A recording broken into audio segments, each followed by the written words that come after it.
How I earn from 0 to 75 to 500 plus dollar online. This is episode number 1 of Show and Tell.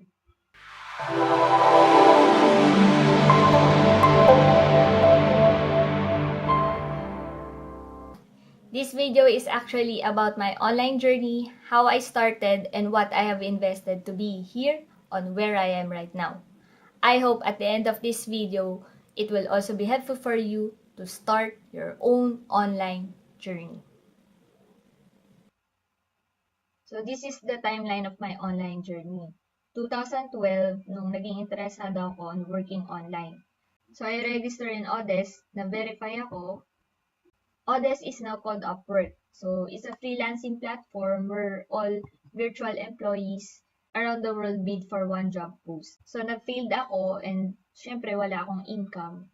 Why? Because I don't have my own computer. Kailangan ko pumunta sa isang computer shop to check on my emails and to respond sa mga employers. So the next month, nag-invest ako ng desktop. Still, no luck. So, nag-decide ako na mag-work na lang for a BPO company. 2015, I got interested again to work online. So, with my desktop and my pocket Wi-Fi, I invest 2 to 4 hours of my time applying in Upwork, formerly known as Odesk. And finally, I got my first job. So, it's a one-time fixed project. The task is to convert a manual to presentation, basically copy-pasting from PDF to PowerPoint. So I earned my first $75 from that project. But then again, naging busy ulit ako, so nakalimutan ko ang working online. 2016, when I invested for my own laptop. From leaving my 3-year BPO company to work for an IT consultancy company to losing my job in November 2016. It's like an open door for me para simulan mag-work online ulit. So I am very determined and passionate to work online.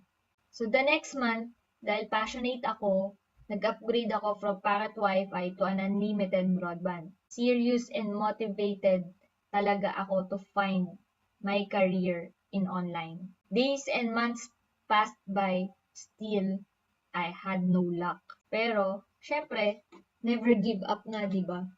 So, ginawa ko, nakipag-deal ako kay Lord. I prayed to God that i-enjoy ko yung 3 months vacation ko from December to January to February. And maghahanap ulit ako ng trabaho on March 1st. So, I used every hour of the day para mag-aral, and then I decided to enroll for an online course. I enrolled in a virtual assistant bootcamp to increase my knowledge. Ako kasi yung klase ng tao that I want to learn new things from the experts. So after several attempts ng application sa mga freelancing platforms like Upwork, onlinejobs.ph, and Fiverr, and Guru.com, Golance, freelancer.com. So finally, nagkaroon ako ng another task. And that project cost $85 per website. So kahit paano nakapagbayad ako ng mga monthly bills namin, ng rentals, ng mga monthly expenses namin sa bahay. But still, short-term projects is not enough. Ang need ko kasi is full-time for stable income to pay my monthly expenses. So finally, last February 2017, habang nagsa-sideline ako for a data encoding project, nakatanggap ako ng email kung saan nagkaroon ako ng exam, initial interview, and final interview. And luckily, nakapasa ako. And the email stated that I will be going to start on the March 1st. 1 week before our trip to Iloilo, God answered that prayer. At least makakauwi ako na meron na akong babalikang trabaho on the March 1st. Truly, God is an amazing God with perfect timings. And hanggang ngayon, engaged pa rin ako on that company as of this date. So ngayon, nakita nyo na yung online journey ko, and I have takeaways for you before you decide to work online. So there are 3 investments that you need to be able to start. So first investment is syempre a laptop or a desktop. It actually depends sa personality mo. If you are an on-the-go freelancer, then go for a laptop. If you are happy staying at home, you can have a desktop. So, depende sa'yo. It's better to have your own. Learn from my experience, applying jobs online are unpredictable. Kailangan meron kang sarili. So, you can respond on your employers at your own time. So, for the second investment, internet. Actually, marami tayong choices for internet connection, but you have to choose it right.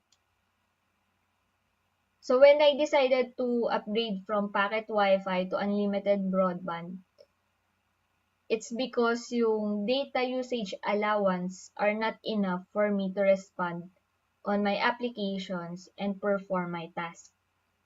Mabilis maubos yung 10 to 15 gig kasi less than a week ubos ko na siya.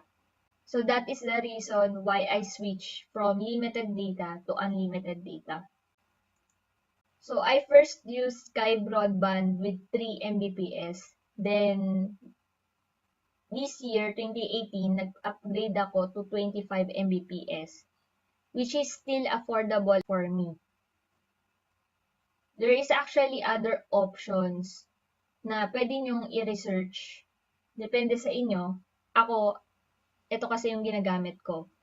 So, syempre, sa mga hindi inaasahang pagkakataon, nawawalan din naman ng internet connection. So, kailangan mo ng backup. So, for me, ang naging solution ko is to invest for a prepaid Wi-Fi. So, I go with Globe at Home prepaid Wi-Fi para loloadan ko lang siya kapag kailangan kong ng backup.